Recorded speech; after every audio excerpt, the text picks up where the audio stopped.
सल्लल्लाहु अलैका या रसूल अल्लाह सल्लल्लाहु अलैका या हबीब अल्लाह। बिस्मिल्लाहिर्रहमानिर्रहीम। अस्सलाम वालेकुम। मैं हूं असद अली काजी और आप देख रहे हैं मेरा यूट्यूब चैनल आओ काम करें। मुतल्लिका वीडियो के आगाज़ से पहले फरमान मुस्तफ़ा सल्लल्लाहु ताला अलैहि वसल्लम कि जिसने मुझ पर एक मरतबा दुरूद पाक पढ़ा अल्लाह अज़्ज़ा वजल उस पर 10 रहमतें भेजता है। हसूल बरकत के लिए आप भी पढ़ लीजिए, मैं भी पढ़ लेता हूँ। सल्लल्लाहु ताला अला मुहम्मद व अला आलिहि व अस्हाबिहि व बारिक वसल्लिम। जज़ाकल्लाह। व्यूअर्स, अभी मैं आया हूँ अपने अमरूदों के बाग के अंदर और इंतहाई ज़रूरी अमल उसके बारे में आज हम बात करेंगे।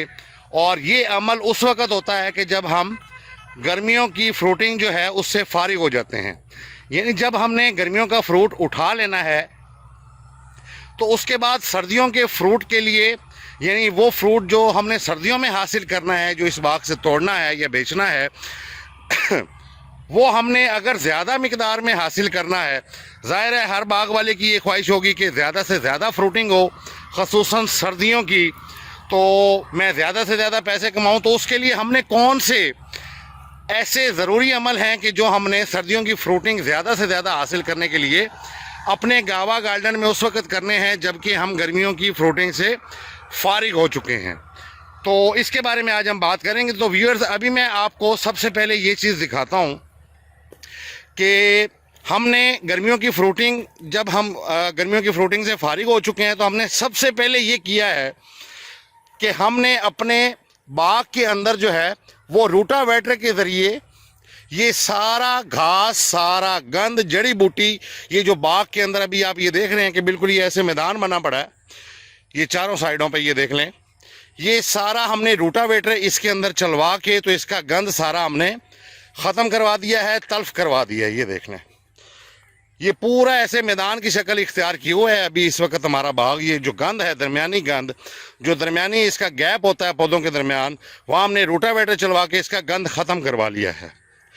अच्छा, एक तो ये ज़रूरी अमल है कि आपने, अगर आप हल चला सकें तो हल चला लें, रोटावेटर चलाना चाहें तो रोटावेटर चला लें। असल में हमारी प्लानिंग ये है कि अभी हमने रोटावेटर चला लिया है, ज़मीन ये तकरीबन हमवार हो गई है, तो हल चलाने से ज़मीन जो है वो ज़रा ऊंची नीची हो जाती है, ऊपर से पानी लगे तो वो मज़ीद सख्त हो जाती है, तो उसमें सही तरीके से चला नहीं जाता। तो हमने ये रोटावेटर जो है ये सजेस्ट किया, हमने ये रोटावेटर चला लिया है। और अभी दोबारा जब ये गंद पैदा होगा तो हम इसके अंदर देखेंगे कि दोबारा रोटावेटर चलाना है या इसके ऊपर सिर्फ गंद वाला स्प्रे करके इस गंद को हमने तल्फ कर देना है। जो भी अमल होगा इंशाल्लाह ताला मैं मज़ीद आगे जब वीडियो बनाऊंगा तो आपके साथ शेयर करूंगा। अच्छा, सबसे पहले गर्मियों की फ्रूटिंग उठाने के बाद, ख़त्म होने के बाद, हमने इसका जो है वो गंद तल्फ कर लिया है, रोटावेटर चलवा लिया है। और उसके बाद दूसरा जो बहुत ही ज़रूरी अमल है अच्छी फ्रूटिंग हासिल करने के लिए, पौधों की अच्छी ग्रोथ के लिए, वो क्या करवाना है, वो हमने करवानी है गोडी। तो अभी ये देख लें कि हमारा ये जो बाग लगा हुआ है तकरीबन 450-500 पौधे फ़ी एकड़ लगे हुए हैं। और हमने ये जिस अंदाज से लगाया हुआ है, ये चौकड़ा बाग इसको कहते हैं, यानी दो पौधों के दरमियान ये फासला होता है 5 फीट का। ये आप दो पौधे देख रहे हैं, दरमियानी फासला 5 फीट का है। इसी तरह इस साइड के ऊपर जो दो पौधे लगे हुए हैं, दरमियानी फासला 5 फीट है, यानी ये 4 पौधे लगे हुए हैं आपस में, दरमियानी फासला ये मुस्ततील की शक्ल इख्तियार की हुआ है। ये जो आप अभी स्क्रीन के ऊपर देख रहे हैं, 4 पौधे और दरमियानी फासला हर पौधे का 5 फीट, और तकरीबन 12 से 15 फीट का ये दरमियान में गैप रखा हुआ है ताकि हल आसानी से फिर सकें, रोटावेटर आसानी से बीच में चलाया जा सके। और ये यहाँ पे ये दूसरा 4 पौधों का ये चौकड़ा लगा हुआ है, हर पौधे का दरमियानी फासला 5 फीट। तो जो ज़रूरी अमल है वो अभी जो हमने करवाना है वो क्या था, वो ये है कि गोडी। अभी ये गर्मियों की फ्रूटिंग हासिल करने के बाद, ख़त्म होने के बाद, अभी हमने इसकी ये गोडी इसकी करवा दी है।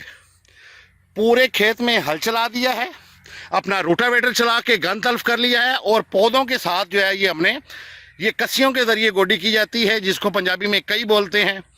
तो ये हमने दिन के टाइम लेबर काम करती है अभी एक अहम अमल हमने इस वक्त शाम में करना है, तो इस वक्त वीडियो बना रहा हूँ। दिन में काफ़ी धूप होती है तो वीडियो का रिजल्ट भी सही नहीं आता। तो ये गोडी दिन के टाइम लेबर कर रही है, हमारी कुछ हो गई है।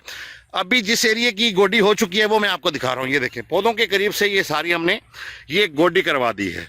तो ये इंतहाई ज़रूरी अमल है अच्छी ग्रोथ के लिए, अच्छी फ्रूटिंग हासिल करने के लिए। और इसके बाद अभी का जो हमारा अमल है वो मैं आपको बता रहा हूँ, वो ये है कि हम इन पौधों को गोडी करवाने के बाद अभी हम इसको खाद लगाने लगे हैं। खाद कौन सी लगानी है, कितनी लगानी है, किस तरीके से लगानी है, इंशाल्लाह ताला इसी वीडियो में अभी थोड़ी देर में आपके साथ अमली तौर पे शेयर करता हूँ।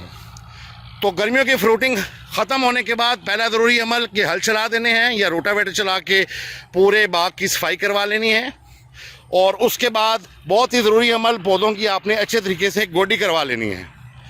और उसके बाद अभी जो अमल हम करने लगे हैं, थोड़ी देर में आप स्क्रीन के ऊपर मुलाहिदा फरमाएंगे कि हम इसके अंदर खाद डालने लगे हैं। अच्छा, खाद डालने के बारे में अक्सर लोग गलती कर जाते हैं, तो वो मैं बताना, तवज्जो देना उसके ऊपर आपकी दिलवाना मुनासिब समझ रहा हूँ। वो ये है कि जब हमने खाद डालनी है पौधों को, तो इसके ये जो मुड होते हैं, यानी जहाँ से पौधा ये स्टार्ट होता है ज़मीन की तरफ से, तकरीबन इससे 1 फुट के 1.5 फुट के फासले के ऊपर या 1-1.5 बालिश्त फासले के ऊपर हमने खाद फेंकनी है। फ्लड भी नहीं करनी कि पानी में घोल के ड्रम के अंदर आपने फ्लड कर देनी, उस तरह खाद ज़ाया होगी।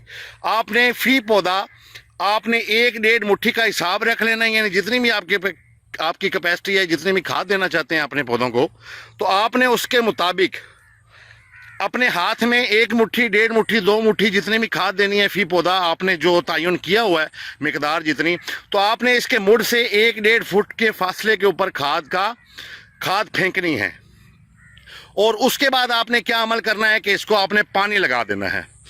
तो ये आप अमल इस तरीके से भी कर सकते हैं कि अगर सपोज मिसाल के तौर पे आपने 1 एकड़ को 2 बोरियां देनी है, तो आप इस पानी के ऊपर 1-1 बोरी दे दें फी एकड़। और ये भी हो सकता है, कोई मसला नहीं है, अगर पौधे जो हैं उनका अच्छा साइज है, ये देख लें काफ़ी साइज है माशाल्लाह इनका, तो आप इनको फी एकड़ 2 बोरियां भी एक टाइम में इनको आप जो है वो खाद दे सकते हैं। तो अभी तकरीबन 1-1.5 मुट्ठी का हमारा भी हिसाब हमने तयन किया है, तो इसके मुड़ के साथ तकरीबन 1.5 या 1-1.5 बालिश्त या 1-1.5 फुट के ऊपर हमने खाद फेंकनी है। और उसके बाद हमने इसको पानी लगा देना है। अच्छा, खाद फेंकने के लिए एक बड़ी ही अहम बात वो ये है कि जब भी आपने खाद लगानी है तो आपने शाम के टाइम इसको खाद लगानी शुरू करनी है। दिन के टाइम या दोपहर में आप खाद लगाएंगे तो पीछे से पानी उस खाद तक, यानी उस पौधे तक पहुँचते पहुँचते खाद का अक्सर हिस्सा, असर जो है उसका वो ज़ाइल हो जाएगा, वो ख़त्म हो जाएगा। खाद का खातर का फ़ायदा पौधे को नहीं होगा। तो अभी तकरीबन हम मगरिब हो चुकी है, थोड़ा थोड़ा अभी मतलब रोशनी है, और अगर रोशनी ना भी हुई तो हम बैटरी वगैरह का या लाइट का इंतज़ाम करके तो हम ये खाद लगा के पीछे से पानी छोड़ देंगे। तो यानी ये शाम के टाइम अभी हम इसको खाद लगाने लगे हैं। आइए मैं आपको दिखाता हूँ कि कौन सी खाद डालनी है और किस तरीके से खाद डालनी है। जी व्यूअर्स, ये देखें, अभी ये इरफान भाई जो है पौधों को खाद लगा रहे हैं। अभी ये दरमियान में रास्ते में चलते चले जा रहे हैं और एक लाइन दाईं साइड पे और एक लाइन बाईं साइड के ऊपर ये खाद डालते चले जा रहे हैं। तकरीबन 1-1 मुट्ठी जो है, मतलब मुट्ठी थोड़ी इन्होंने उसमें मुट्ठी के अंदर खाद ज़्यादा रखी हुई है। अभी मैं आपको दिखाता हूँ कि 1 मुट्ठी में इन्होंने कितनी खाद रखी हुई है। इरफान भाई ज़रा दिखाना 1 मुट्ठी। जी ये देखें, ये 1 मुट्ठी खाद है तकरीबन, और ये एक पौधे को 1-1 मुट्ठी जाएगी। ये देखें, इस तरीके से आपने ये अंदाज़ा रखना है कि हाँ, आपने हर पौधे के मुड़ के साथ जो है 1 मुट्ठी डालनी है और 1-1.5 फुट के फासले के ऊपर आपने खाद डालनी है मुड़ से। ये देख लें, ये इस तरीके से। अच्छा, अभी मैं आपको दिखाता हूँ, ये हो गया कि किस तरीके से खाद डालनी है। इसके बाद हम पानी लगा देंगे। अभी मैं आपको दिखाता हूँ कि हमने खाद कौन सी डालनी है। ये भी एक बड़ा अहम सवाल है और अक्सर लोग ये सवाल करते हैं कि खाद हमें कौन सी देनी चाहिए।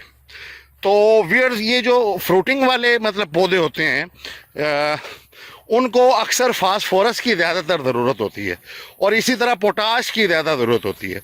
जब पौधे बड़े हो गए तो उसको यूरिया की कोई ख़ास, यानी नाइट्रोजन की कोई ख़ास ज़रूरत नहीं होती। अभी ये यहाँ पे एक गट्टू रखा हुआ है हमने, ये देखें। तो व्यूअर्स, हम खाद जो दे रहे हैं वो है ये एंग्रो वालों की ज़रखेज़ प्लस।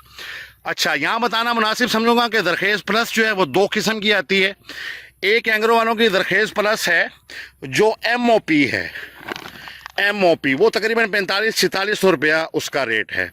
और एक दरखेज प्लस है SOP वाली, यानी उसमें नाइट्रोजन भी होता है, ये देख लें 8%, और ये फास्फोरस है 23%, और ये पोटाश है इसके अंदर 18%। यानी आपकी ये नाइट्रोफास बन जाती है प्लस पोटाश बन जाती है। ये फार्मूला है NPK फार्मूले वाली आपने ये खाद एंग्रो वालों की दरखेज प्लस जो है, मैं ये सजेस्ट करता हूँ कि अपने अमरूदों के पौधों को ये वाली खाद देनी चाहिए। NPK यानी उसमें नाइट्रोजन, फास्फोरस और पोटाश होता है। एक MOP वाली खाद होती है, वो भी ठीक है, लेकिन उससे भी ज़्यादा अच्छा रिजल्ट आपने लेना है तो आपने NPK यानी नाइट्रोजन, फास्फोरस, पोटाश एंग्रो वालों की दरखेज प्लस जो लेनी है वो SOP वाली लेनी है। ये तकरीबन हमें 5650 रुपये का एक तोड़ा मिला है। और तोड़ों का हिसाब देखें तो हम हमारे जो बाग के अंदर 450 पौने 500 तकरीबन पौधे लगे हुए हैं फ़ी एकड़ में, तो हम फ़ी एकड़ जो है वो 2 तोड़े इस वक्त हम खाद देने लगे हैं सर्दियों की फ्रूटिंग हासिल करने के लिए। तो ये खाद जो है इसका असर इतना एक होता है कि ये गर्मियों में भी इंशाल्लाह ताला इसका असर जो है वो हमें देखने को मिलेगा। इसके अंदर गर्मियों में वैसे ऑलरेडी होता ही फ्रूट काफ़ी ज़्यादा है पौधों के ऊपर, तो असल जो कमाई का टाइम होता है वो सर्दियों की फ्रूटिंग अगर अच्छी हो जाए तो अच्छे पैसे कमाए जा सकते हैं। अभी मैं आपको दोबारा दिखा देता हूँ, पैकेट खुला हुआ था सही नज़र नहीं आ रहा था। ये दरखेज प्लस खाद है एंग्रो वालों की। ये NPK नाइट्रोजन 8%, फास्फोरस 23% और 18% पोटाश। और ये जो है इसके अंदर ये देख लें कि ये सल्फ़र की ज़बरदस्त ताकत के साथ इसमें सल्फ़र भी मौजूद है, ये देख लें। और लेनी आपने SOP वाली है। जो MOP वाली है उसका रेट 45-46 रुपया है, और जो SOP वाली है ये अभी हमें 5650 रुपये की मिली है। तो ये आपने फ़िक्र नहीं करनी, ये इंशाल्लाह ताला बाग जो है इसकी फ्रूटिंग अच्छी होगी तो आपके ये पैसे पूरे हो जाएंगे, आपको महसूस भी नहीं होगा। तो फ़ी एकड़ 450 पौने 500 हमारे पौधे हैं, उस हिसाब से हम फ़ी एकड़ 2 तोड़े जो है इसको अभी हम खाद डाल रहे हैं गोडी करवाने के बाद। और अभी ये खाद का अमल जब मुकम्मल हो जाएगा तो हमने इसको पानी लगा देना है। तो व्यूअर्स ये 2-3 चीज़ें ऐसी थी कि अच्छी फ्रूटिंग सर्दियों में हासिल करने के लिए ये अमल ज़रूरी हैं। उम्मीद है आपको मेरी ये वीडियो, मेरा ये काम अच्छा लगा होगा। अगर आपको मेरी ये वीडियो, मेरा ये काम अच्छा लगा तो मेरी वीडियो को लाइक एंड शेयर ज़रूर कीजिएगा। और मेरा चैनल जिसका नाम है आओ काम करें, इसको भी ज़रूर सब्सक्राइब कर लीजिएगा। और मेरा और मेरे चैनल का जो स्लोगन है कि फारिग नहीं रहना, काम करना है, इसको भी आपने नहीं भूलना। अभी तक के लिए इतना ही। असद अली काजी को इजाज़त दीजिए। खुदा हाफिज़।